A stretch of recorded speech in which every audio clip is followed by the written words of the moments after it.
Cette seniors. conférence va maintenant être enregistrée. Voilà, juste donc ce petit message pour vous dire, que le webinaire sera d'abord enregistré. Je vais ensuite vous rappeler juste 2-3 règles pour que le bon déroulé se fasse. Donc, on vous remerciera de bien veiller à couper vos micros pour le bon déroulé du webinaire.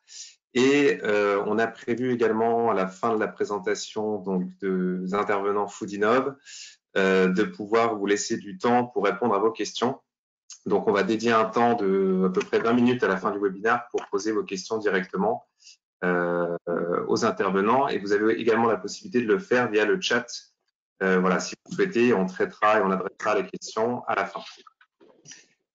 Donc rapidement, en quelques mots d'introduction, l'objectif de cette présentation, c'est de mieux comprendre à la fois les attentes des populations seniors en matière de nutrition et d'aborder aussi les enjeux qui sont autour des besoins nutritionnels de cette population, puisque en effet, pour réussir à s'intéresser et à s'adresser aux consommateurs seniors, notamment pour leur proposer une certaine offre de produits alimentaires qui seraient adaptés à leurs besoins, il est quand même nécessaire de les connaître.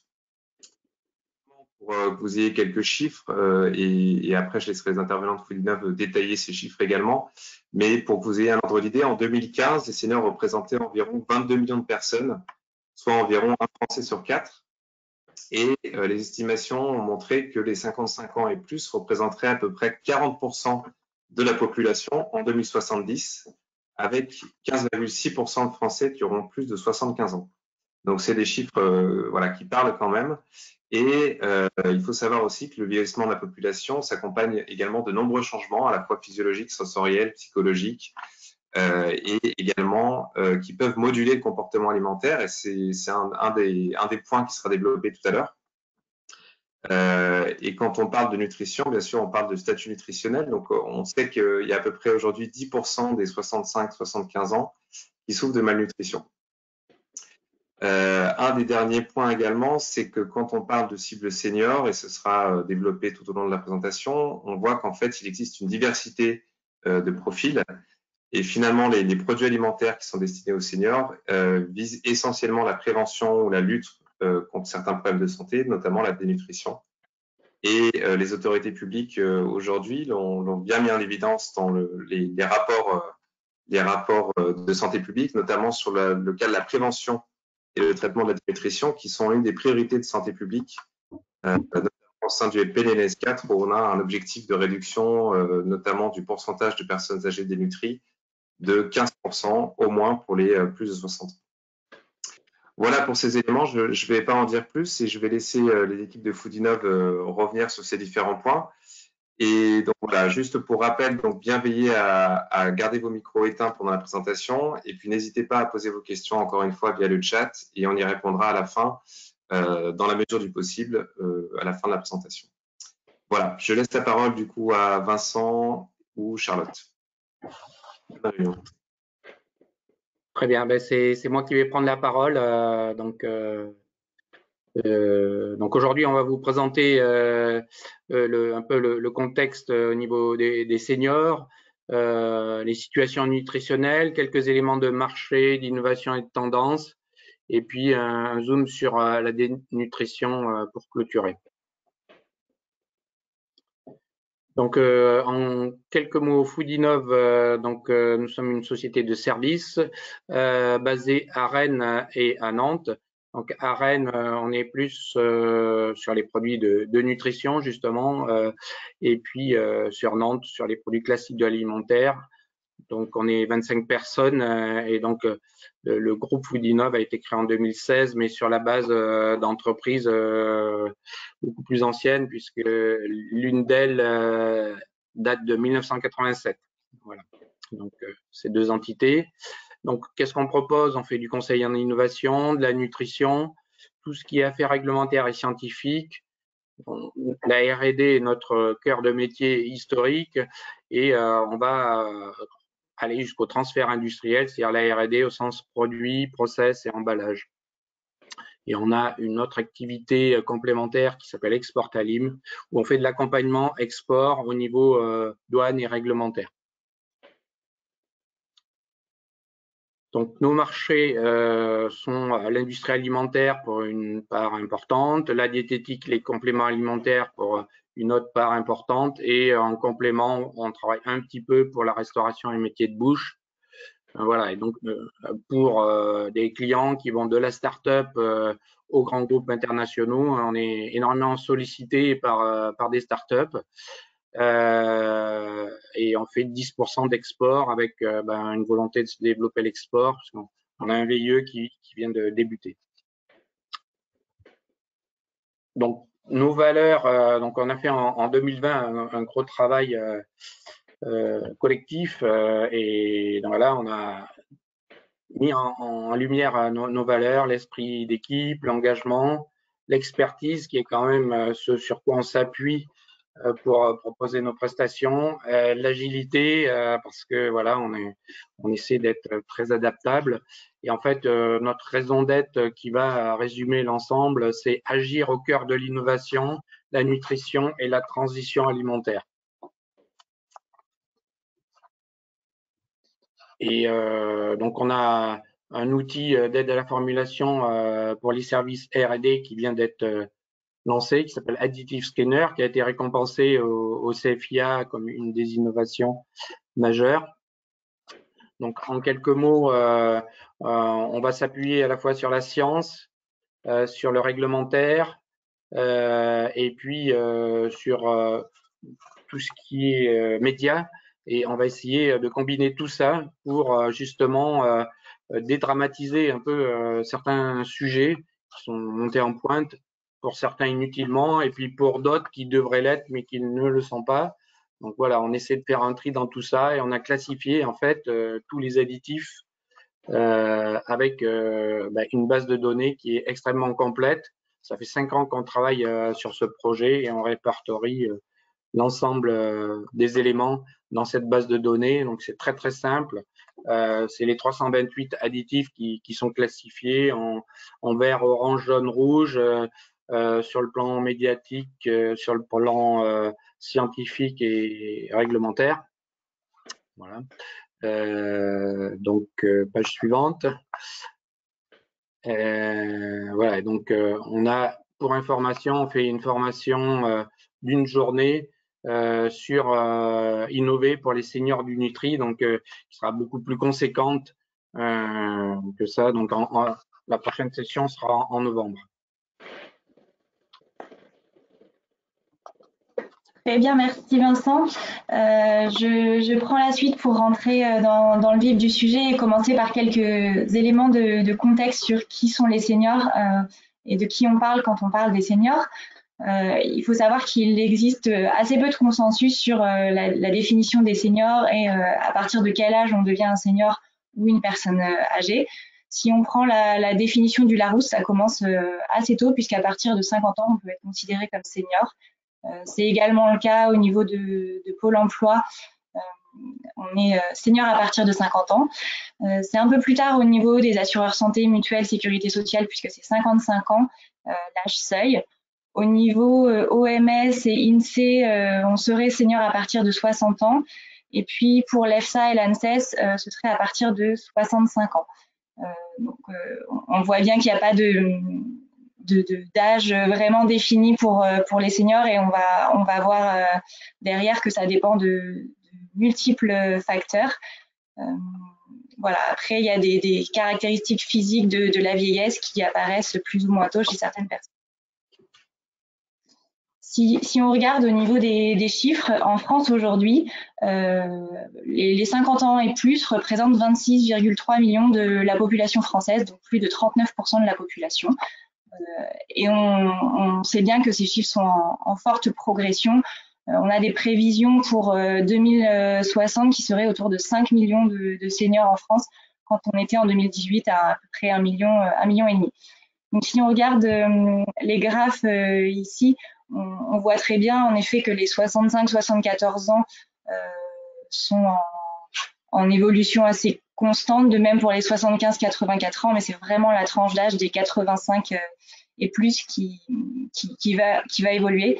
Voilà, donc on est sur un vieillissement de la population française qui est vraiment avéré. En quelques chiffres, en termes d'espérance de vie, en 2018, on était en France autour de 82 ans, avec une espérance de vie pour les femmes un peu plus élevée, autour de 85 ans, et autour de 79 ans pour les hommes. Et on estime qu'en 2070, l'espérance de vie sera autour de 91 ans et demi. Donc, on voit bien une espérance de vie qui va fortement augmenter. Après, on sait bien que ce qui est important, c'est l'espérance de vie en bonne santé. Et malheureusement, ce chiffre-là stagne plutôt. Donc, on va vivre plus vieux, mais est-ce qu'on va vivre en bonne santé? Ça, c'est moins sûr. Aujourd'hui, l'âge moyen de perte d'autonomie est autour de 83 ans, c'est-à-dire à peu près le même âge que l'espérance de vie. Donc, pour définir les seniors, on peut regarder plusieurs critères que sont l'âge, le niveau d'autonomie, le lieu de vie, leur alimentation, leur mode de vie. Est-ce qu'il y a des intervenants autour des seniors? Donc, on va commencer par s'intéresser à l'âge. Donc, ce qu'on voyait en introduction, c'est que on peut être senior à partir de 50 ans. Et en fait, qu'est-ce qui se passe à partir de 50 ans? Ça va plutôt être des changements liés au mode de vie, comme par exemple le dernier enfant qui quitte le foyer, la naissance du premier l'arrivée du premier petit enfant dans la famille, ou même parfois la fin de la vie professionnelle. Il y a des métiers dans lesquels l'âge de la retraite se situe autour de 50 ans. Globalement, la retraite arrive plutôt autour de la soixantaine, donc ça c'est un peu le deuxième tournant de l'âge senior. Et puis le troisième tournant se situe autour de 70 ans, et là c'est plutôt d'un point de vue médical, où on commence à observer certains signes physiologiques de l'âge qui avance. Après, il faut bien noter que l'âge ne reflète pas forcément l'état de santé, et vous l'avez tous constaté autour de vous, il y a des personnes de 60 ans qui sont en moins bonne forme que d'autres de 80 ans. Donc l'âge n'est vraiment pas le seul critère pour définir ce qui est un senior. Donc le niveau d'autonomie est un point très important. Donc, on considère qu'il y a 3 grandes catégories de seniors en termes de niveau d'autonomie. Tout d'abord, les seniors qui sont en bon état de santé et qui sont restés à domicile, qui sont toujours actifs. Le deuxième stade sont ce qu'on appelle les seniors fragiles, qui sont moins actifs et qui vont être donc à risque de pathologie. Par fragilité, on entend un début de déclin de certaines fonctions physiologiques qui arrivent au cours du vieillissement. On considère souvent à tort que la fragilité fait partie d'un vieillissement normal, à tort, puisque la fragilité en fait va augmenter très rapidement le risque de dépendance. Donc vieillissement n'est pas égal à fragilité dans tous les cas. Et puis le dernier état, ce sont les seniors considérés comme malades aigus ou chroniques et qui vont être dépendants ou en perte d'autonomie et qui vont aller vers la dépendance. Aujourd'hui, on a 4 millions de seniors. Aujourd'hui, en 2050, on aura 4 millions de seniors qui seront en perte d'autonomie et qui auront besoin d'assistance. On a en France une grille nationale qui s'appelle la grille Agir, autonomie, gérontologie, groupe iso-ressources, et qui est un outil qui va servir aux professionnels médicaux pour évaluer le degré de perte d'autonomie.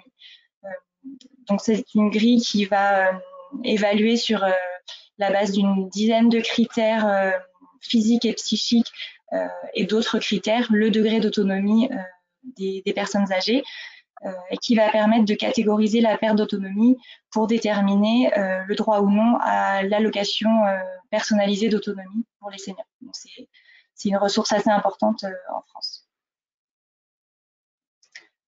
Autre façon de caractériser les seniors, leur lieu de vie.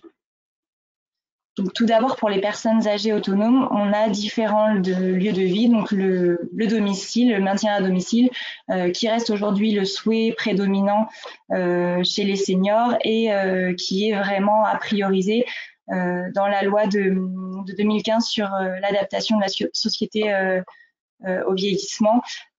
C'est vraiment le maintien à domicile qui est préconisé le plus longtemps possible. Une autre possibilité pour les personnes âgées autonomes, c'est d'habiter en colocation intergénérationnelle ou colocation entre seniors, qui permet de garder un contact avec d'autres personnes. Encore un autre niveau, toujours pour les personnes âgées autonomes, c'est les structures non médicalisées, résidences services seniors ou les maisons d'accueil et résidences pour l'autonomie. En deuxième niveau, pour les personnes âgées en perte d'autonomie, voire les personnes âgées dépendantes, on peut avoir, on n'a plus généralement de logement à domicile de la personne seule. Donc soit elles sont logées chez un aidant, soit elles sont en famille d'accueil pour permettre la prise en charge des repas, des courses et du ménage. Et puis en dernier niveau, on va avoir le placement de ces personnes-là dans des EHPAD. Donc en 2015, il y avait en France plus de 500 000 personnes qui étaient logées en EHPAD, et puis jusqu'aux unités de soins longue durée, où on avait en 2015 30 000 personnes. Si on regarde les seniors du point de vue de leur alimentation, il y a aussi pas mal de différenciations à faire. Donc tout d'abord, les personnes âgées qui sont complètement autonomes, donc qui vont faire leurs courses par elles-mêmes, ce qui est d'ailleurs très important puisque le fait de faire les courses reste un motif de sortie chez les personnes âgées, donc pour garder un certain niveau d'activité, conserver la marche notamment. On note au niveau alimentation chez ces personnes âgées qui sont toujours autonomes un certain intérêt pour les modes de consommation plus respectueux de l'environnement, donc c'est-à-dire l'approvisionnement plutôt dans des circuits courts. Les seniors d'ailleurs globalement considèrent les circuits courts comme plus qualitatifs. Donc ils s'approvisionnent assez régulièrement, au moins une fois par semaine dans ces circuits courts. On note également chez ces seniors une consommation moindre de produits transformés et de compléments alimentaires si on compare avec les plus jeunes. Par contre, à l'inverse, on note chez les seniors et notamment chez les seniors les plus âgés une consommation plus importante de viande, quasiment d'une fois par jour chez les seniors de plus de 70 ans. C'est moins net chez les seniors les plus jeunes.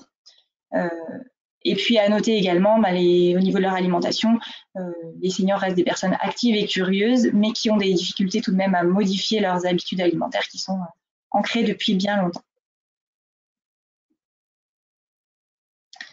Pour les personnes âgées en perte d'autonomie, l'alimentation va être un point très important, puisqu'en général, l'isolement de ces personnes-là peut entraîner assez rapidement une sous-alimentation. D'une part, par la difficulté, par exemple, d'aller faire ses courses, de se déplacer, la difficulté de porter ses courses parce que les charges deviennent trop lourdes, la difficulté de lire les étiquettes des emballages. Donc, on va observer chez ces personnes-là une diminution de la diversité alimentaire, une simplification des repas, un temps moindre accordé à la préparation et à la prise des repas pour les personnes qui sont seules. Et donc, on va retrouver chez ces personnes-là un plus grand recours aux produits transformés finalement. Pour le cas des personnes âgées dépendantes, là, on est carrément dans un processus de dépossession alimentaire. Les personnes ne vont plus cuisiner par elles-mêmes puisque la préparation des repas est déléguée à des tiers, que ce soit en EHPAD notamment. Donc on observe une diminution du plaisir alimentaire très très nette chez ces personnes-là. Un éloignement des habitudes alimentaires classiques. Hein, les personnes ne vont plus cuisiner les produits qu'elles consomment et donc il va y avoir un changement majeur dans l'alimentation. Donc là, il y a un risque important de perte du plaisir alimentaire et d'entraîner derrière potentiellement de la dénutrition. On va revenir sur le sujet de la dénutrition sur la fin de ce webinaire, mais c'est le problème majeur qu'on va retrouver chez les seniors, le risque majeur. Donc voilà pour le contexte sur les seniors. On va aborder désormais la question de la situation nutritionnelle des seniors. Il faut savoir qu'en prenant de l'âge, l'organisme change. Pour autant, contrairement aux idées reçues, les besoins nutritionnels des seniors ne diminuent pas forcément avec l'âge. Et au contraire, on peut avoir des besoins nutritionnels qui augmentent. Donc, on va passer ça en revue. Si on commence par regarder ce qui ne change pas par rapport aux adultes, et c'est le cas de la majorité des nutriments, donc les besoins en glucides, les besoins en lipides, les besoins en fibres, minéraux et vitamines, dans l'ensemble, sont les mêmes que pour les adultes en bonne santé. Donc je parle ici des seniors en bonne santé, on ne parle pas de seniors pour lesquels il y a des pathologies particulières et pour lesquels les besoins nutritionnels peuvent être modifiés. Donc si on regarde au niveau des glucides, on reste comme pour les adultes sur des besoins nutritionnels qui sont de 40 à 50% de l'apport énergétique. Alors forcément l'apport énergétique, on va le voir tout de suite, n'est pas le même pour les seniors que pour les adultes, mais en termes de pourcentage de l'apport énergétique, on reste sur le même ratio. De même pour les lipides, on reste sur un besoin de l'apport énergétique de 35 à 40%. La différence principale, c'est que les besoins en EPA et DHA vont être doublés chez les seniors. Chez les adultes, on a une recommandation qui est à 250 mg par jour d'EPA plus DHA. Chez les seniors, on double, on passe à 500 mg par jour. Au niveau des fibres, on est au même niveau que chez les adultes, avec un apport suffisant recommandé à 25 g par jour et pas de changement sur les besoins en vitamines et minéraux. Si on regarde maintenant au niveau du besoin énergétique, les seniors ont des besoins énergétiques moindres que ceux des adultes, et ce pour un niveau d'activité physique considéré comme médian chez les seniors. Donc, il faut savoir que si les seniors avaient un niveau d'activité physique augmenté et similaire à celui des adultes, finalement, ils auraient des besoins énergétiques similaires à ceux des adultes. Mais globalement, le niveau d'activité physique médian chez les seniors est diminué par rapport au niveau d'activité physique des adultes. Et c'est pour ça qu'on a des besoins énergétiques qui sont moindres, qui vont passer en général par des plus petites portions consommées. Ça a des conséquences derrière, c'est que il est difficile pour les seniors de couvrir l'ensemble de leurs besoins nutritionnels. Voilà, c'est une conséquence directe. Si on regarde au niveau des chiffres, chez les hommes de 65 ans et plus, le besoin énergétique est autour de 2300 kcal par jour versus le 2600 kcal par jour pour les hommes adultes. Donc on voit bien qu'on est en dessous. Pour les femmes ménopausées, on a un besoin énergétique autour de 2050 kcal par jour. Pour les femmes de 60-65 ans, ça diminue autour de 1930 kcal par jour.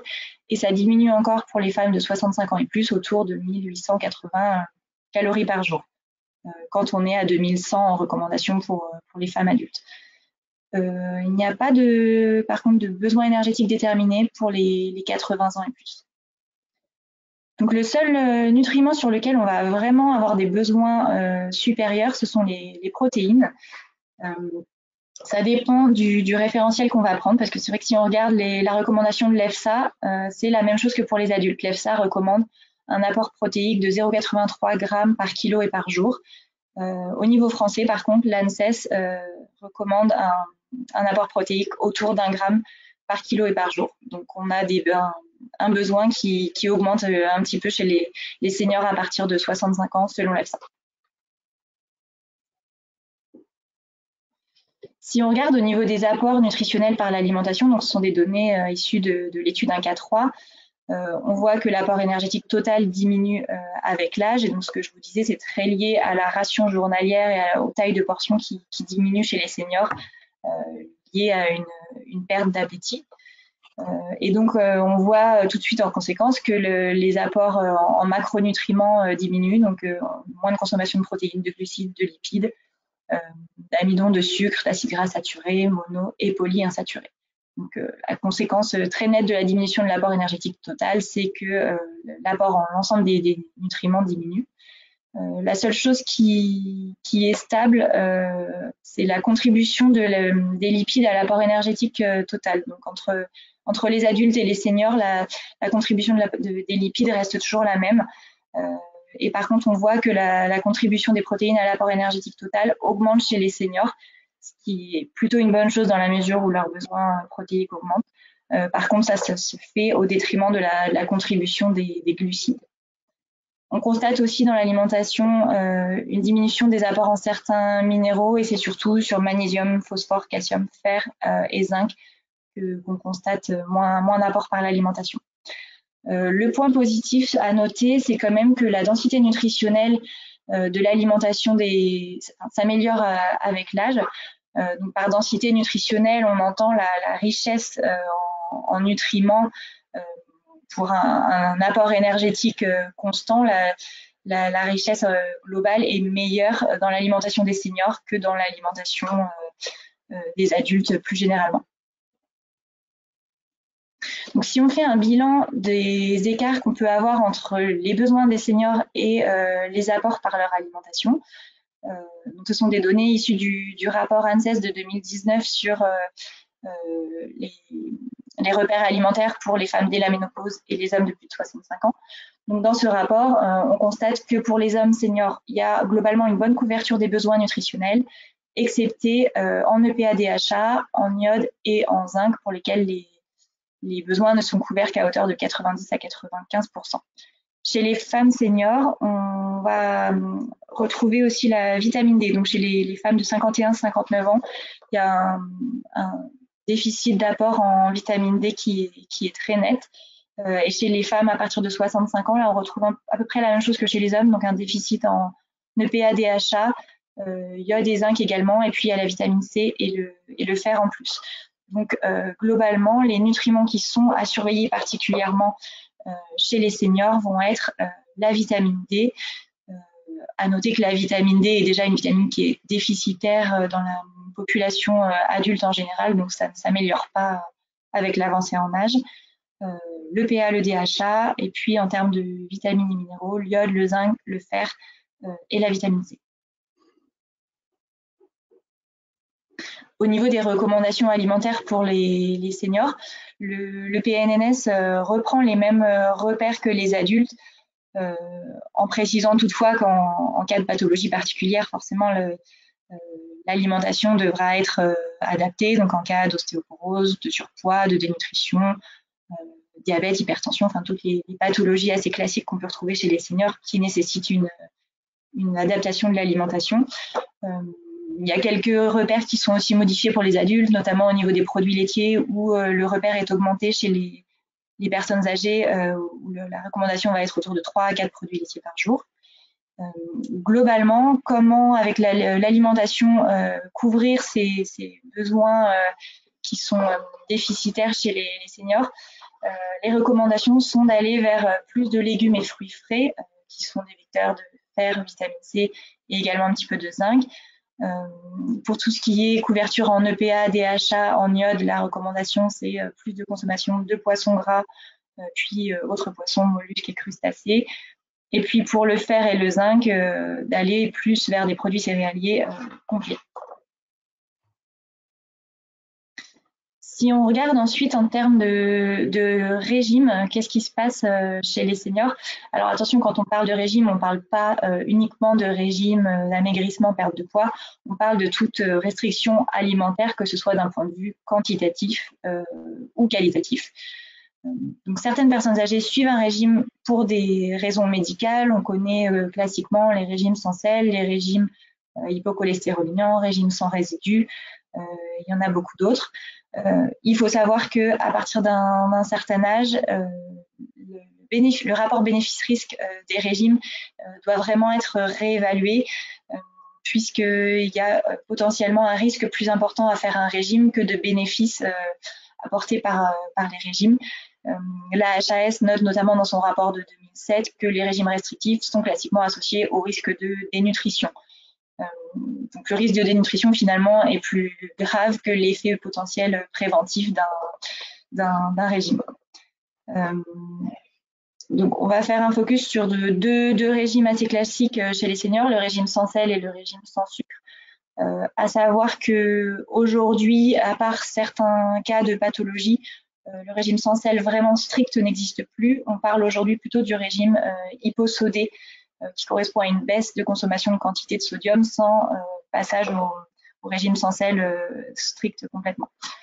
Donc c'est un régime qui est indiqué en cas d'insuffisance cardiaque, de syndrome néphrotique, d'hypertension, et qui, appliqué de manière stricte, peut engendrer une perte d'appétit. Et donc on va provoquer potentiellement un risque de dénutrition qui va être plus important finalement que le risque de la consommation de sel, même chez ces personnes qui ont ces pathologies qui nécessitent ce type de régime.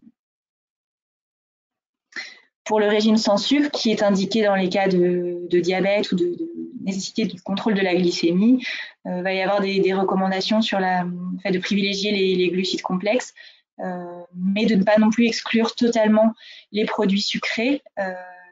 La recommandation, c'est plutôt de les consommer en fin de repas plutôt qu'entre les repas, donc d'éviter le grignotage, d'avoir des repas à heure régulière, mais de jamais aller dans des choses vraiment strictes de suppression complète du sucre, puisqu'on est toujours sur la même problématique de ne pas aller dans un extrême de dénutrition.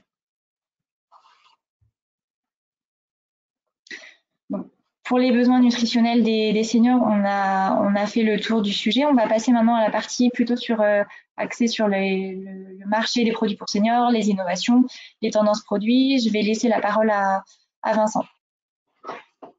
Merci. Donc là, on va faire un petit tour d'horizon parce que c'est un sujet assez vaste. Donc nous, on a un petit prix forcément dans les choix qu'on a fait. On va vous montrer quelque chose. Donc aujourd'hui, en fait, on s'aperçoit que finalement les produits qui sont allégués seniors, on en parle moins. Donc il y a cette difficulté en fait de parler du sujet, de présenter le produit en tant que senior. Donc chacun il va de son inventivité pour présenter les produits de manière positive. Nous, enfin, on a un abonnement à la base Mintel, donc on a regardé un petit peu ce qu'on pouvait trouver là-dedans et on s'est aperçu en fait qu'il y avait des pays où, comme le Japon et la Chine où il y avait énormément de produits qui étaient proposés. Donc c'est assez intéressant de regarder ce qui se passe là-bas. Et puis beaucoup de produits en fait sont des produits préparés, voilà, des prêts à consommer. Aujourd'hui, ce qu'on voit, forcément, c'est qu'il y a une progression des ventes. Bon, évalué pour 2022 à 377 millions d'euros par Xerfi. Voilà. Page suivante. Donc, au niveau des produits, on a 4 catégories. Donc, on a d'une part les aliments non enrichis, mais avec des allégations. Donc là, qui relèvent plus d'une sélection d'aliments. On a ensuite les aliments enrichis et donc qui vont bénéficier d'une allégation. Les compléments alimentaires, donc qui vont venir, comme le nom l'indique, en complémentation de l'alimentation courante. Et puis une dernière catégorie qui sont les denrées alimentaires à des fins médicales spéciales, je dirais dans lequel on va retrouver les produits plus pour seniors, donc les AGS, dans les AGS, les aliments pour groupes spécifiques. Donc, quelques exemples de produits qu'on trouve sur le marché. Donc, il y a un des premiers, une petite société qui a proposé, enfin la société Quintessence, huile 50+, en fait, où ils ont finalement travaillé sur le mélange idéal d'huile, donc avec 6 huiles, donc des huiles végétales et une huile marine. Voilà, et on va retrouver en fait avec ce produit des possibilités d'allégation comme la régulation du cholestérol ou le fonctionnement du cœur et de la mémoire. C'est un produit, voilà, les matières grasses sont très importantes parce qu'elles contiennent des nutriments très importants et il faut les conserver dans son alimentation évidemment.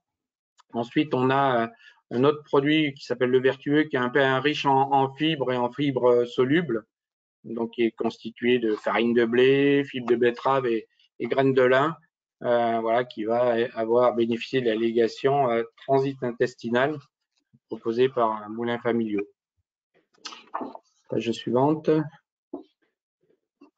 Donc un autre produit qui est un produit de panification également proposé par Eurogerm, le pain Oscar, qui est un pain, je dirais, qui est pour le maintien des fonctions cardiaques normales, donc à travers la graine de tournesol, de lin, le germe de blé qu'on va utiliser.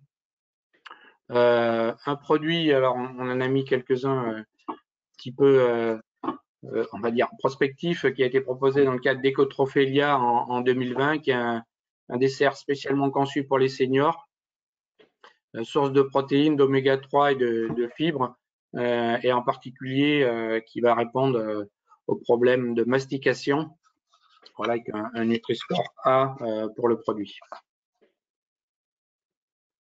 Des produits qui sont porteurs d'alligation ou enrichis, ben on a dans les produits iconiques le Président, donc un produit qui a été lancé en 2012, donc enrichi en protéines, en calcium et en vitamine D, comme la vache qui rit également, qui est enrichi en calcium et en vitamine D, et un produit en fait qui est facile à manipuler, à manger, comme le port salut.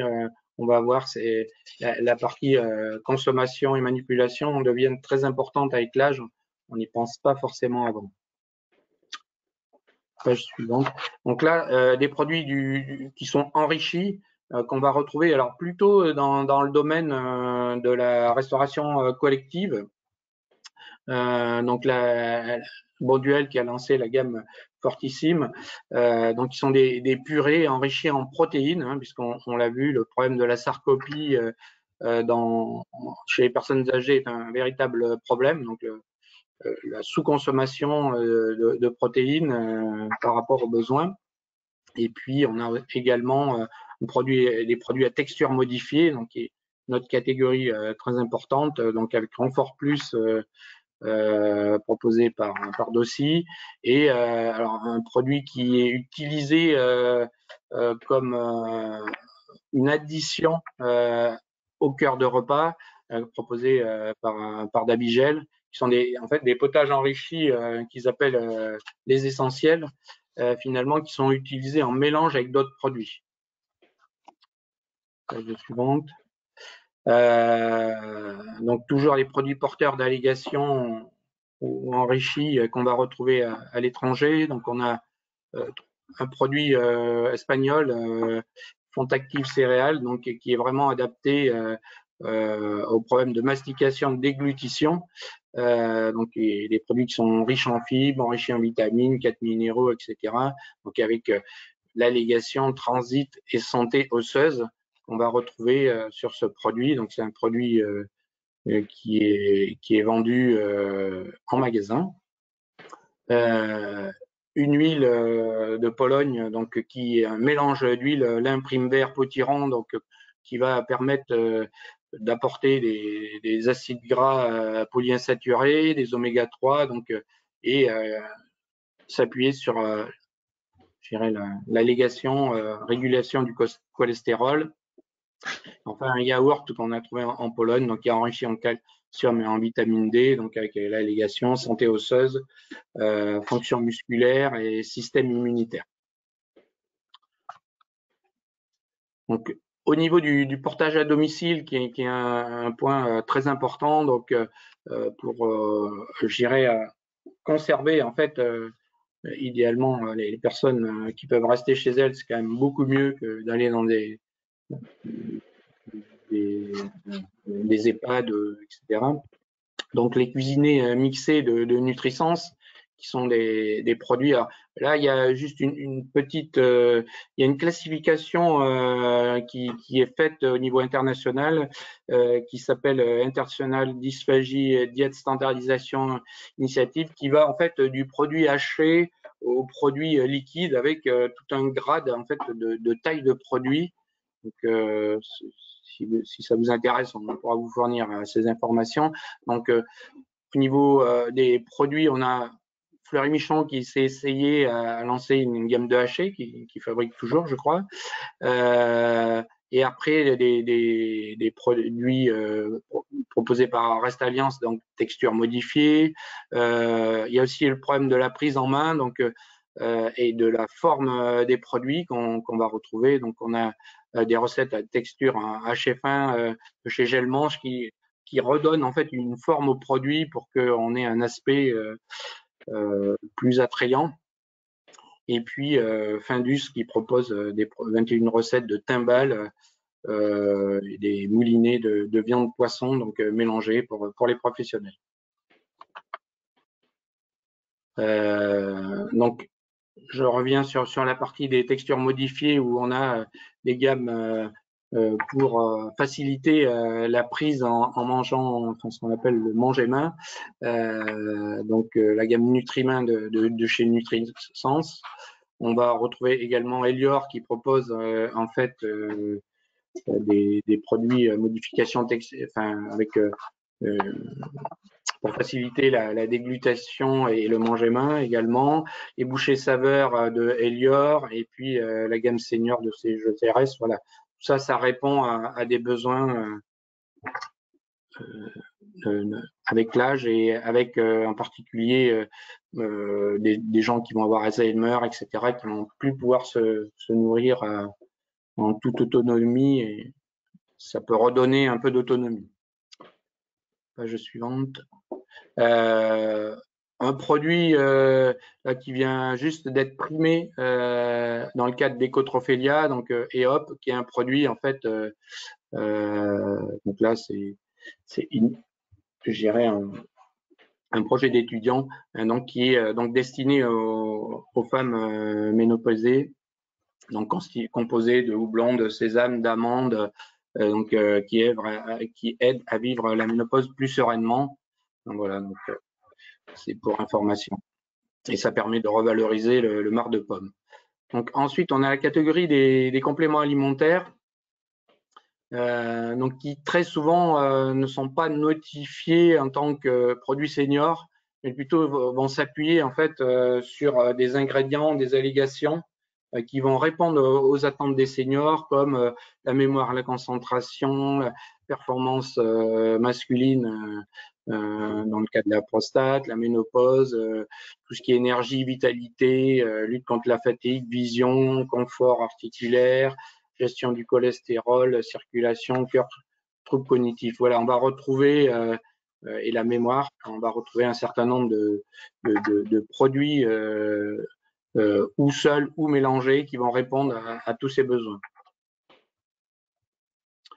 Et donc, par exemple, on va avoir des produits qu'on retrouve plutôt en parapharmacie ou en pharmacie, donc Beyond 3 Senior, donc qui est finalement basé sur la vitalité avec des vitamines, des minéraux, des extraits de plantes, Vitacorbol Multi, donc pareil, qui répond à la fatigue, au système immunitaire, performance intellectuelle, et qui va utiliser le ginseng qui est un extrait de plante, la vitalité 4G senior, donc sont aussi principalement à base d'extraits de plantes, ginseng, gingembre, guarana, ginkgo ou astragal, donc voilà, qui vont être complétés parfois par du miel ou du gelée royal, et puis un autre produit qui s'appelle Cetrom Men Plus, Men 50 Plus, donc qui est constitué de vitamines, donc avec une promesse de vitalité, d'immunité, de capacité visuelle, mémoire. Donc produit ciblé sur les hommes de 50 ans et plus. Autre complément alimentaire, je vais passer assez vite, donc vous pourrez regarder après dans le document. Donc on va retrouver en fait beaucoup de choses basées sur les plantes et également sur les ferments et les fibres qui vont être utilisés, ou pour le cholestérol, on va utiliser des plantes comme l'ail, l'orange douce, l'olivier, l'artichaut. Ouais.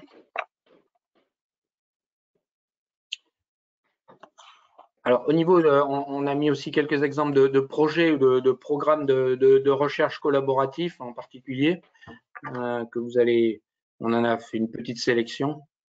Donc dans des projets assez significatifs, il y a un projet de l'ANR donc qui s'est fait de 2014 à 2017, voilà, avec près de 900 000 euros de budget, donc qui était un projet pluridisciplinaire. Et en fait, l'intérêt de ce projet, c'est de permettre d'aider en fait personnaliser la prise en charge des seniors dépendants au niveau de leur alimentation.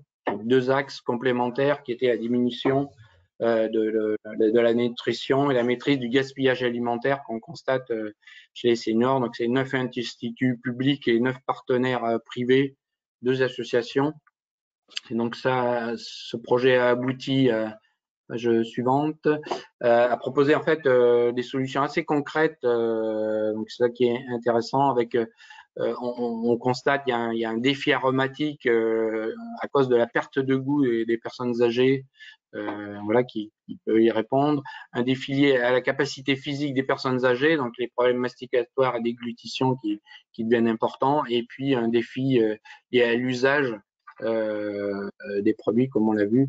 Et ce qui est intéressant, c'est qu'il y a eu une poudre de protéines qui a été développée, Protibase, qui est un produit assez neutre et qui permet en fait de complémenter et de pas modifier les aliments et d'apporter en fait cet enrichissement en protéines qui était constaté. Page suivante. Donc le projet Inclus Silver, donc qui est tout récent, donc 2017-2020. Donc là, c'est un gros projet avec un panel d'experts européens, un peu plus de 4 millions d'euros de budget.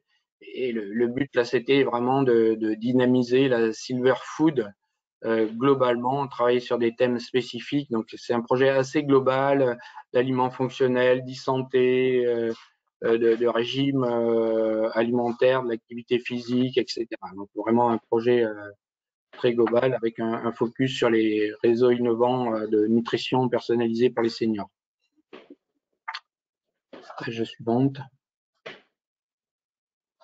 Donc le projet Promise qui se termine, donc il y a pareil un projet avec un budget important de 7 millions, donc qui concerne plusieurs universités européennes et une au Canada. Donc c'est un consortium international qui a été constitué pour comprendre les raisons de pourquoi est-ce que les personnes âgées perdent de l'appétit et observer en fait tous les changements en fait provoqués, en particulier au niveau du microbiome et de tout ce qui est intestinal, comme la perte de goût, la perte d'odorat, voilà, pour déterminer en fait, je dirais les préférences alimentaires des seniors. Et pour le but, c'est d'aider en fait l'industrie à développer des produits qui soient adaptés à cette catégorie. Page suivante. Donc Alimadan, alors c'est un projet assez simple mais intéressant qui a été conduit par l'INRA. Le but c'est simplement en fait de proposer en fait gérer des recettes de produits qui peuvent être fabriqués chez soi évidemment de manière simple et qui permettent d'adapter en fait l'alimentation. Donc il y a un livre de recettes faciles, etc. Et il y a un site, vous avez le lien. Voilà. Donc c'est relativement simple, mais ça peut répondre à un besoin de maintien à domicile en particulier. Et puis donc un projet qui est en cours, donc qui s'appelle À l'image, donc qui est un projet porté par des associations sur la région ouest. Donc, le but est de lutter contre la dénutrition des personnes âgées à domicile, évidemment, avec un budget de 700 000 € environ, et donc qui est porté par la DMR de 44-85. Il y a aussi les Adangers, et puis deux entreprises, Sadak Sirami et puis Saveur et Vie. Voilà, donc le projet n'est pas encore fini, mais c'est intéressant de suivre ces travaux. Voilà, donc je passe la parole à Charlotte. Ouais, on va s'intéresser maintenant plus particulièrement au sujet de la dénutrition qu'on a vu un peu en fil rouge tout au long de cette présentation et qui est la problématique majeure qu'on va retrouver sur les seniors et qui est clairement identifiée dans le PNNS. Donc, qu'est-ce que la dénutrition tout d'abord? Quand on parle de dénutrition, il s'agit de la dénutrition protéino-énergétique et donc en fait qui résulte tout simplement d'une insuffisance des apports alimentaires au regard des besoins en énergie et en protéines. Donc la dénutrition est très liée à la sous-alimentation forcément et représente le risque principal chez les seniors en matière d'alimentation.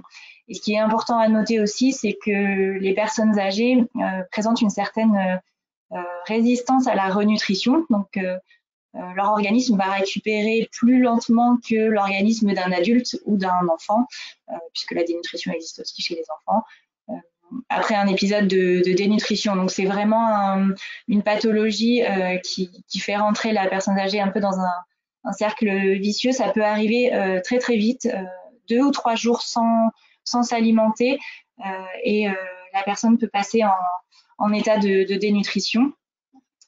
Il faut savoir aussi que l'apparition d'autres pathologies peut aggraver le risque d'arrivée de la dénutrition, et que ça peut être assez difficile aussi à voir, puisque dénutrition ne veut pas forcément dire amaigrissement, en tout cas en premier lieu. On peut avoir des personnes âgées qui sont en léger surpoids et qui ont donc une certaine quantité de masse grasse, et qui pourtant vont être en dénutrition, ou alors des personnes âgées qui font de la rétention d'eau par exemple et qui vont pas paraître amaigries au premier abord et qui pourtant sont aussi en situation de dénutrition. Donc c'est une pathologie assez insidieuse. Donc en France, il y a aujourd'hui 2 millions de personnes qui souffrent de dénutrition. Ça va être très variable en fonction des lieux de vie notamment, et du niveau d'autonomie alimentaire. Donc par rapport au lieu de vie, on voit très nettement que chez les personnes âgées qui sont à domicile, il y a, je dirais, seulement 4 à 10% de dénutrition. Ça augmente chez les personnes âgées qui vivent en institution, on passe de 15 à 38%. Et ça explose sur les personnes âgées qui vivent à l'hôpital, puisqu'on est entre 30 à 70% de personnes qui sont dénutries. Au niveau de la perte d'autonomie alimentaire, on va retrouver le même schéma chez les personnes âgées qui sont autonomes. Quand même 8% de dénutrition, mais seulement versus les personnes âgées qui bénéficient d'une aide alimentaire et qui là vont être dénutries à 16%.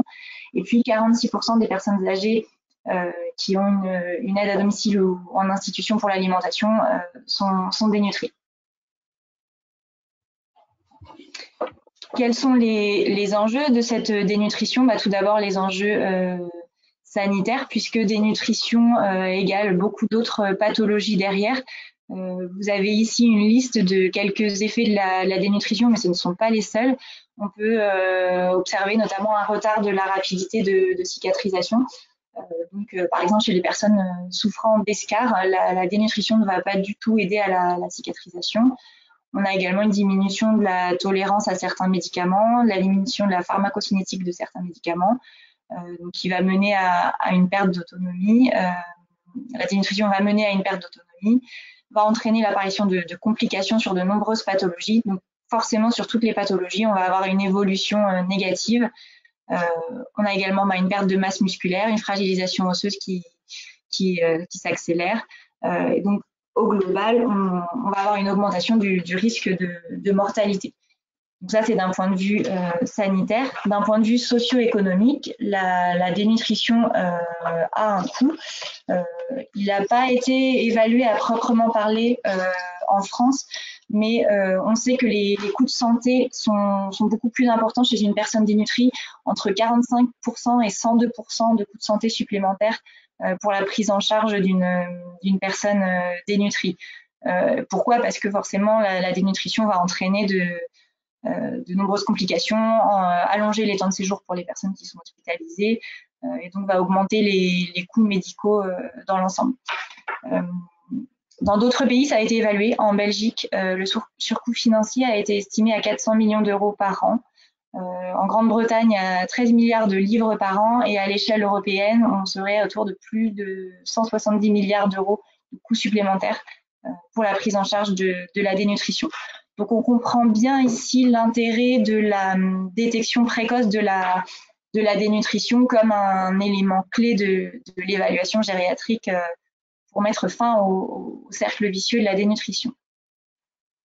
Et quand on parle du cercle vicieux de la dénutrition, si on regarde de plus près, ça commence au départ par une perte d'appétit, des troubles de la déglutition, de la mastication, qui vont entraîner un déficit de couverture des besoins en nutriments et des besoins en liquides.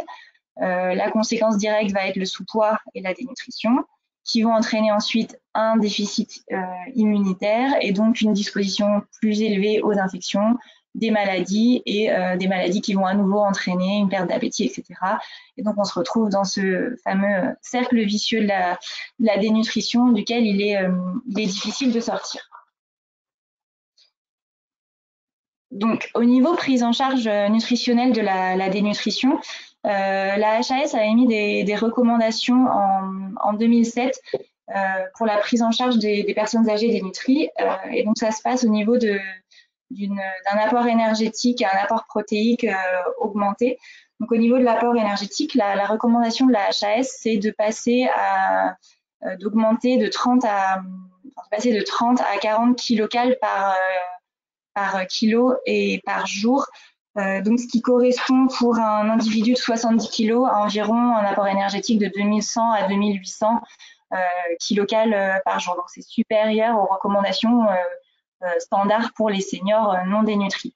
De même, au niveau des apports protéiques, on a une recommandation de la HAS qui est autour de 1,2 à 1,5 g par kilo et par jour, alors qu'on avait vu précédemment que l'ANSES recommande un apport protéique autour de 1 g par kilo et par jour.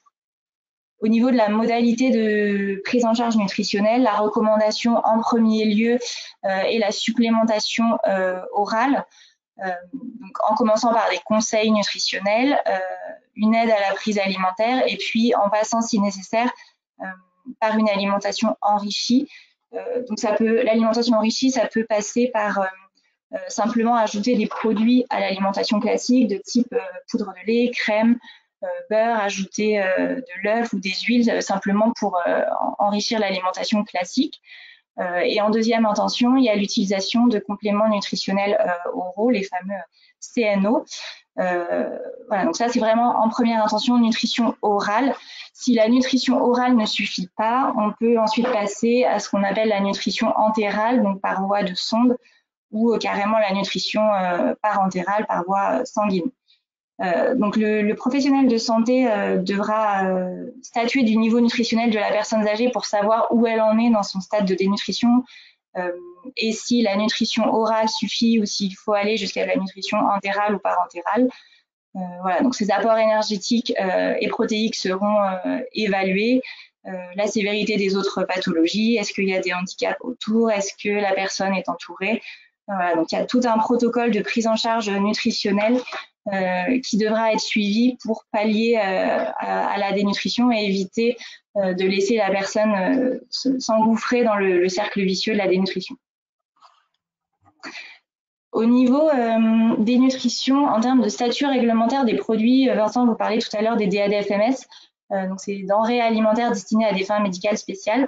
Donc, ce sont vraiment des produits d'alimentation particulière qu'on va retrouver dans ce qu'on appelle les aliments pour groupes spécifiques, donc c'est la même catégorie réglementaire que pour les produits de nutrition infantile notamment.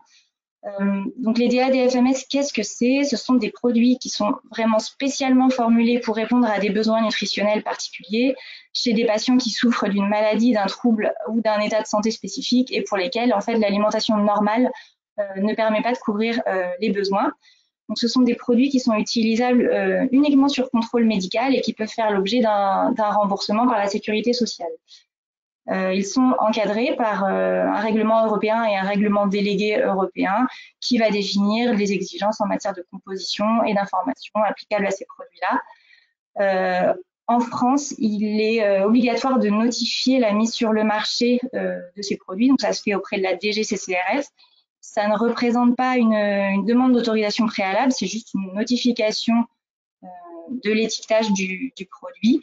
Et puis, il faut également, en parallèle, tenir à disposition des autorités de contrôle un dossier justificatif du statut DADFMS du produit et de son efficacité. Donc, c'est des dossiers qui sont à préparer en amont de la mise sur le marché, au cas où la DGCCRF demanderait le dossier justificatif qui est ensuite remis à l'ANSES pour évaluation. Donc, les compléments nutritionnels oraux, les CNO, qu'on appelle également les SNO, suppléments nutritionnels oraux, ce sont des DADFMS. Donc, ce sont des mélanges nutritifs qui sont soit complets dans le sens où ils peuvent venir remplacer l'alimentation, donc par exemple des produits qui vont venir substituer un repas, ou alors ce sont des produits incomplets qui vont venir apporter des protéines, de l'énergie en plus pour compléter l'alimentation. Donc, quand on parle de hyper énergétique, en fait, il s'agit de produits qui vont contenir plus de 1,5 kcal par millilitre ou par gramme. Et quand on parle de hyper protidique, c'est des produits qui vont contenir plus de 7 calories pour 7 grammes de protéines pour 100 ml ou 100 grammes. Ou alors des produits dans lesquels les protéines représentent plus de 20% de l'apport énergétique total. Donc, ce sont des produits qui doivent être consommés en collation à distance d'au moins 2 heures des repas ou pendant les repas. Donc, pourquoi à distance d'au moins 2 heures des repas? Pour éviter en fait que ces produits viennent couper l'appétit au repas suivant et diminuer la prise alimentaire au repas suivant. Et donc, il y a donc une grande diversité de CNO pour être adaptés au goût des malades, à ces éventuels handicaps. On va tout de suite regarder quelques produits qu'on peut trouver sur le marché.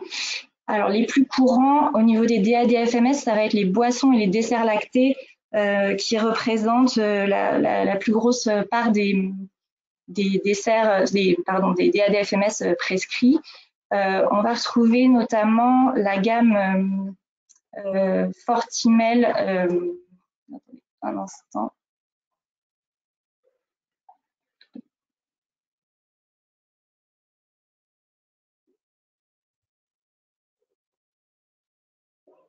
On a perdu l'affichage.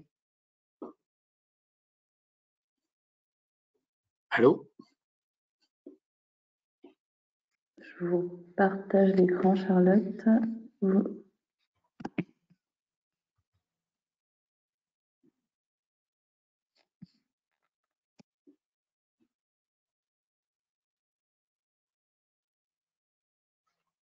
Charlotte, est-ce que vous êtes ici? Vous nous entendez? Ah, je sais pas. On va partager nous l'écran alors.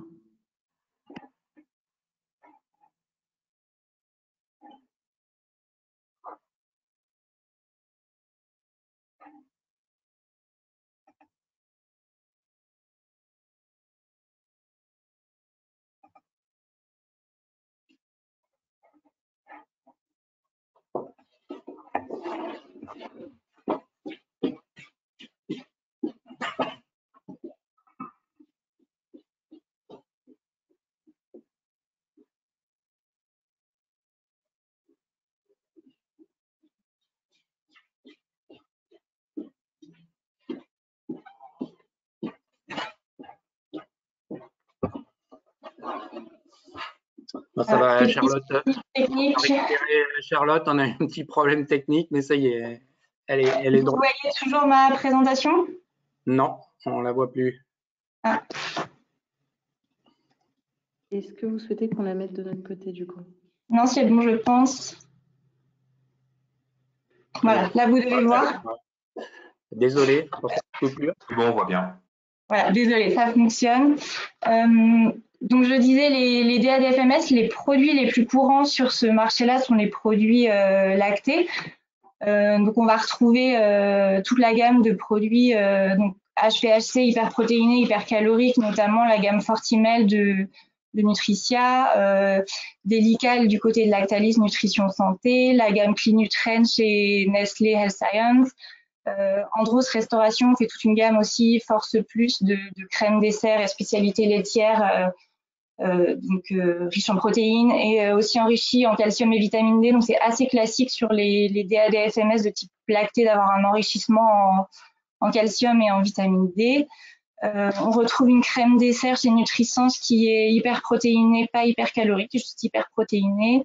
Et puis un format un peu plus original, la préparation déshydratée chez Nutricis, donc de Solina, pour reconstitution d'une crème dessert lactée et sucrée. Autre format de produit, les boissons et desserts aux fruits, donc qui permettent d'apporter un peu de diversité aux DADFMS lactés classiques. Donc on va retrouver par exemple chez Nutrisens un Protifruit qui est une sorte de compote qui existe à la fois en pot et en gourde, la gourde permettant d'apporter cet effet prise en main et qui est important chez les seniors. Donc une purée de fruits qui est HPHC. Chez Nestlé, toujours la gamme Clinutrain avec une boisson aux fruits avec des protéines laitières.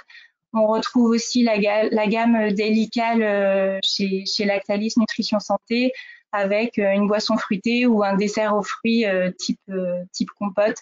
Et puis chez Nutrisense, cette boisson Hyper Drink Juicy qui est hyper calorique, pas hyper protéinée, seulement hyper calorique. Il existe aussi dans les DADFMS des poudres d'enrichissement, donc qui vont permettre d'enrichir les aliments classiques. Alors le problème sur les poudres d'enrichissement, c'est qu'elles peuvent souvent modifier le goût, voire la couleur et la texture des aliments. Donc les industriels travaillent sur ces questions-là pour mettre sur le marché des poudres qui justement permettent de ne pas modifier les aspects organoleptiques des produits. C'est le cas avec la gamme Clinutrain de chez Nestlé qui est un concentré de protéines au goût neutre. On a aussi une poudre d'enrichissement chez Nutrisense centrée sur les glucides, donc un enrichissement glucidique et non pas protéique. Voilà, on retrouve chez Sénéopro une poudre d'enrichissement avec des protéines d'origine laitière. Voilà, donc il existe un certain nombre de gammes de ce type. On retrouve aussi des DADFMS sous un format un peu plus proche de l'alimentation classique, je dirais, donc des biscuits ou gâteaux. Donc Nutrisense, par exemple, qui commercialise des madeleines hyper protidiques avec presque 20 grammes de protéines pour 100 grammes. Voilà, après, il faut voir les portions qui sont réellement consommées. On a également chez Proti Senior des biscuits au chocolat hyper protéiques avec cette fois-ci 25 grammes de protéines pour 100 grammes. Et puis de même les biscuits HPHC de chez Nutrisense qui contiennent 28 grammes de protéines. Voilà, ou des biscuits salés. Vous avez là au milieu des chips voilà, qui contiennent des protéines laitières. Donc ces produits sont hyper intéressants pour apporter de la diversité. Ça va être de même sur les 3 derniers produits que je vais vous présenter, qui sont des DADFMS un peu plus atypiques, en tout cas pour les 2 premiers. Donc le premier étant le pain G-Nutrition qui a été créé par Cerelab en 2012, qui est un pain brioché hyper protéique, qui existe à la fois en nature ou pépites de chocolat et qui permet d'apporter 13,5 grammes de protéines dans un pain. Donc en fait, c'est intéressant dans le sens où c'est un produit vraiment du quotidien qui va pouvoir être consommé tous les jours et notamment chez les Français où on connaît l'importance de la consommation de pain à la contribution des apports nutritionnels. Autre format assez atypique dans l'univers des ADFMS, c'est le bonbon au chocolat hyper calorique de chez Nutrisense qui apporte 278 kilocalories pour 5 bonbons. Et puis après, on retrouve des choses de type remplacement du plat principal. Donc c'est le cas avec cette gamme Clinutrain. Donc là, c'est un mix bœuf à la hongroise. Donc c'est en fait une préparation en poudre à reconstituer. Celle-ci est hyper calorique et normoprotéinée et va pouvoir venir remplacer le plat principal. Et l'atout majeur, c'est que c'est un produit qui est adapté aux problèmes de déglutition et de mastication.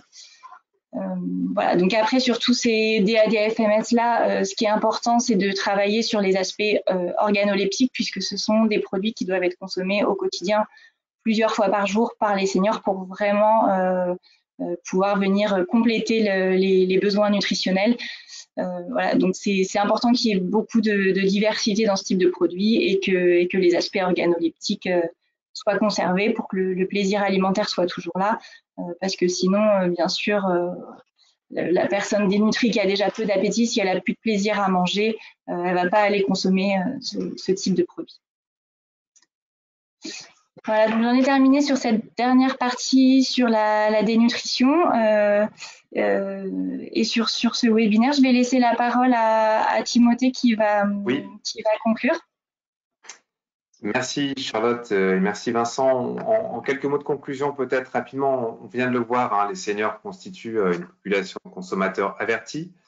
Ils sont à la recherche à la fois d'une alimentation de qualité, mais ils veulent aussi conserver une dimension de plaisir, hein. Je pense qu'on l'a bien vu à travers la présentation aujourd'hui. Et un des points aussi à retenir peut-être, c'est finalement par rapport aux besoins nutritionnels, on a vu en termes d'apport également, qu'il fallait garder et conserver un apport important en protéines, puisque la population senior est en déficit sur cette catégorie de nutriments, et être vigilant également au régime restrictif, puisque on l'a vu également, les conséquences peuvent être importantes. Le deuxième point également, c'est que la population senior est impactée par une perte d'autonomie et dont les attentes également, les attentes alimentaires sont construites autour des besoins nutritionnels et physiologiques particuliers. Et donc, quand on s'adresse aux seniors, hein, on l'a vu à travers l'ensemble des exemples, on voit que c'est une cible spécifique de consommateurs, mais également une cible très diverse. Puisqu'à travers notamment tous les produits qui ont été présentés, on l'a vu avec les allégations, un des enjeux, c'est celui d'orienter la valorisation des produits, notamment quand on parle de commercialisation, sur un bénéfice et pas forcément en fonction de l'âge uniquement, puisque on se rend compte qu'on limiterait aussi la cible en se limitant à l'âge et à la cible générationnelle. Le dernier point, c'est le défi de la dénutrition et c'était l'objet de votre propos à la fin. C'est un sujet qui est d'importance, c'est notamment avec le facteur perte d'appétit. On voit que pour des raisons physiologiques également, pas seulement au régime, mais également à l'environnement, au contexte des repas et à la constitution du repas en lui-même. C'est un vrai sujet. Cela, on l'a vu également, la question de la densité nutritionnelle. Vous l'avez souligné, elle s'améliore avec l'âge, mais on pense qu'également, il y a cette nécessité d'augmenter la densité nutritionnelle des repas et des aliments, que même si la quantité qui est ingérée à chaque fois est faible, il faut que les calories et la quantité de calories et de protéines soient plus importantes.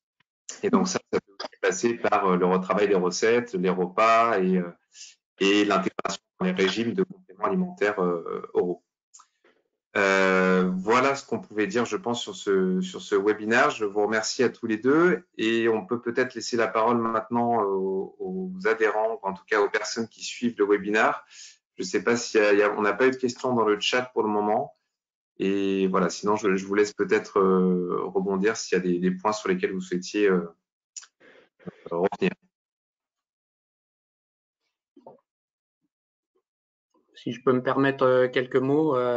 En fait, on s'aperçoit que c'est un sujet très important et de plus en plus important et finalement extrêmement complexe.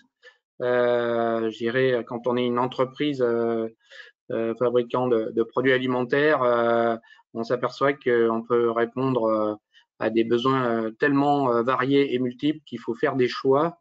Et c'est très important. Et je dirais de plus en plus, on va avoir des produits qui sont vraiment ciblés, spécialisés, je dirais par rapport aux besoins sur le marché.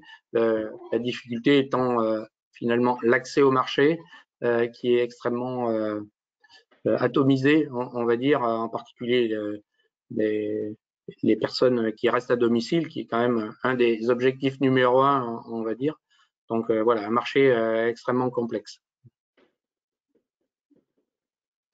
Et je dirais également aussi des seniors qui ne veulent pas être stigmatisés en fait. Donc ils ont besoin de produits spécifiques et en même temps ils n'ont pas forcément envie de voir des produits labellisés seniors, je dirais. Donc c'est un peu ce qui se passe dans l'univers des compléments alimentaires où on retrouve des produits qui viennent cibler des problématiques qui les intéressent, mais sans les désigner directement. D'autant plus que il n'y a pas un senior, mais des seniors.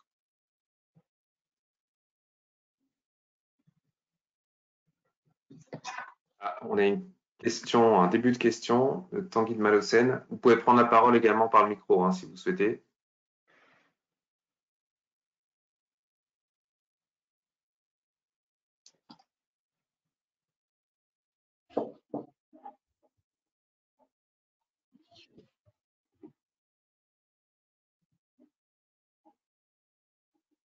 Alors, la question suivante, quelles sont les contraintes réglementaires pour proposer des ingrédients à destination des fabricants de produits ADD FMS? Alors, il y a des règlements spécifiques qui s'appliquent sur la composition, notamment des DAD-FMS. Donc, dans un premier temps, il faut qu'ils respectent tout ce qui s'applique à l'alimentation courante. Mais si on regarde, par exemple, d'un point de vue additif, ingrédients autorisés, il faut aller regarder dans cette réglementation spécifique au DAD-FMS quelles sont les formes, par exemple, de vitamines et minéraux autorisés, ou aller regarder dans le règlement additif quels sont les additifs autorisés dans cette catégorie de produits. Voilà. Après, si on va au-delà sur des ingrédients, des substances, il n'y a pas de contraintes plus spécifiques qu'on peut avoir sur l'alimentation courante, sur les formes autorisées. Donc, on va vraiment avoir des contraintes sur ce qui est la partie additif et sur la partie enrichissement, adjonction de vitamines et de minéraux. Je rajouterais ce qui est important quand on est un fabricant d'ingrédients, PAI, c'est de bien connaître et bien détailler en fait la composition des produits qu'on va livrer et de la garantir.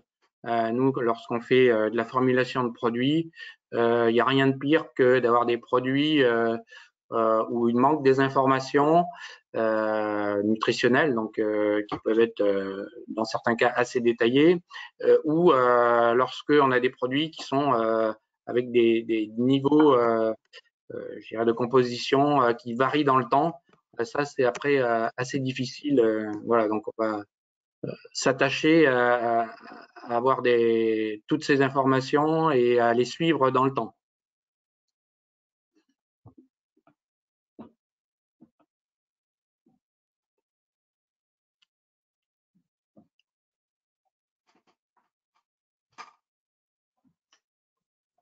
Je ne vois pas d'autres questions pour le moment.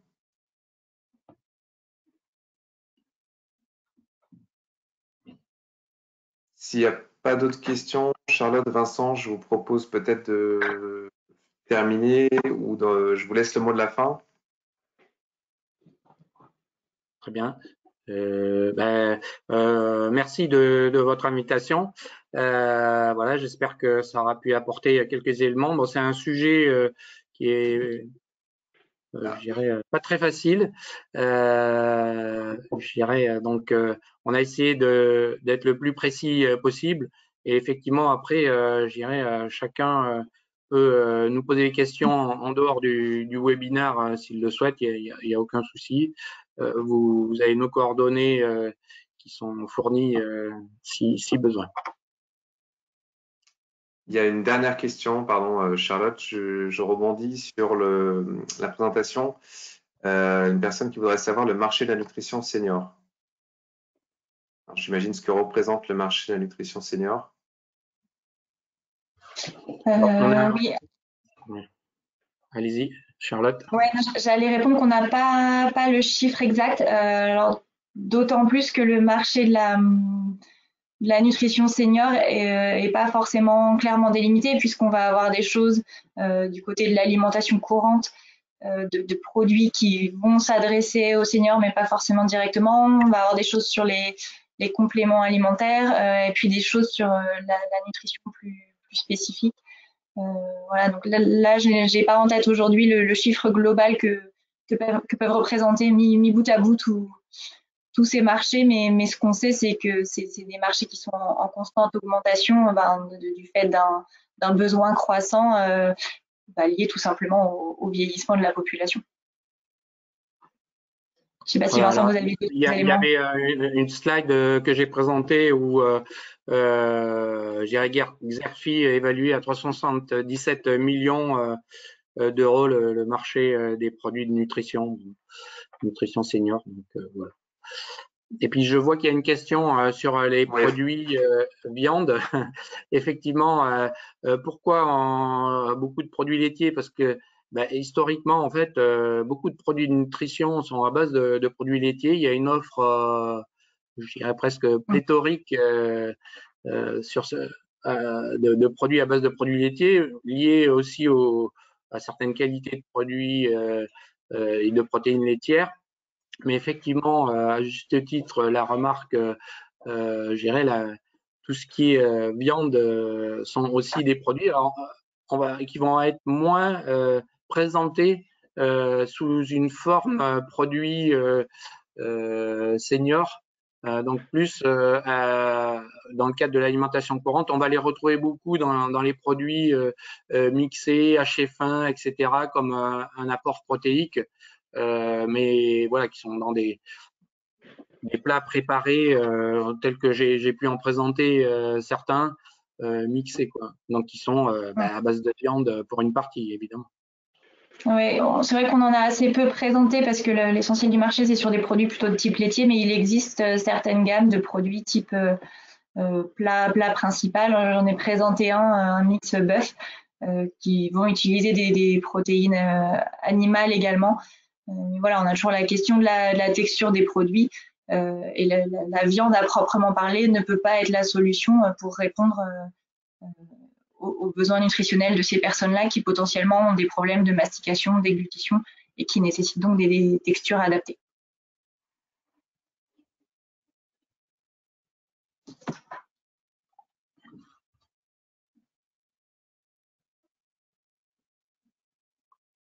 Et au niveau de la présentation, oui. Elle vous sera transmise à l'issue du webinaire et on vous enverra également le lien d'enregistrement du webinaire pour que vous ayez à la fois les échanges qui ont été faits dans quelques jours. Mais voilà, vous aurez la présentation à l'issue du webinaire. Il y a une dernière question. La dénutrition est importante en milieu hospitalier et le sentiment est que les choses évoluent malgré la connaissance de cette problématique. Comment l'expliquer?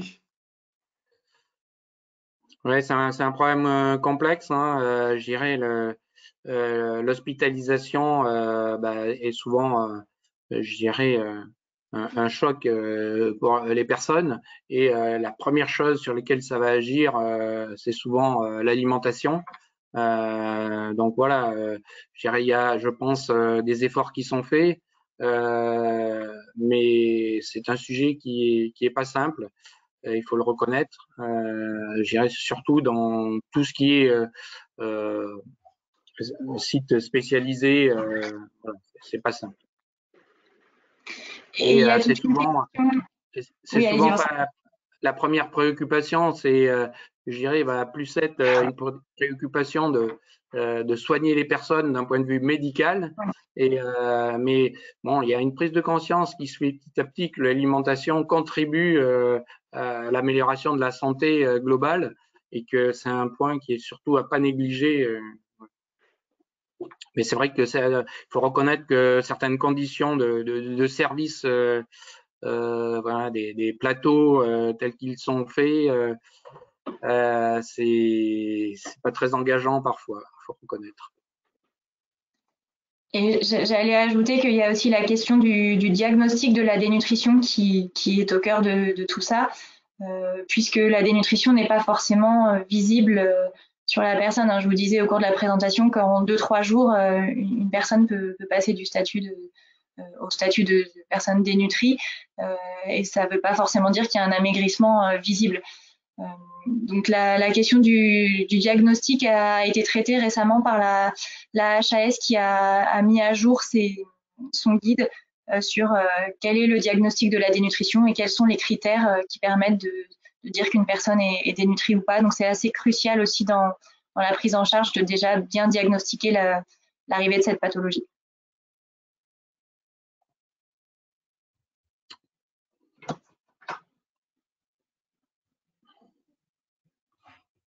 Bien, s'il n'y a pas d'autres questions, il est 11h25, donc voilà, on est dans les temps impartis. De toute manière, vous aurez aussi dans la présentation les coordonnées de Charlotte et Vincent, et vous aurez également accès, donc comme je vous le disais, à la fois aux slides de présentation et également à l'enregistrement.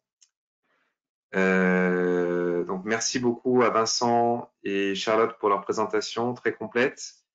Et puis, écoutez, je vous invite, si vous avez des questions directement à l'issue du webinaire, peut-être à les poser aux adresses qui seront mentionnées sur les slides.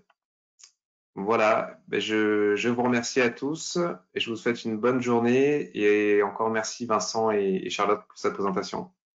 Et merci de Merci votre beaucoup. invitation. Au revoir. Au revoir. Au revoir.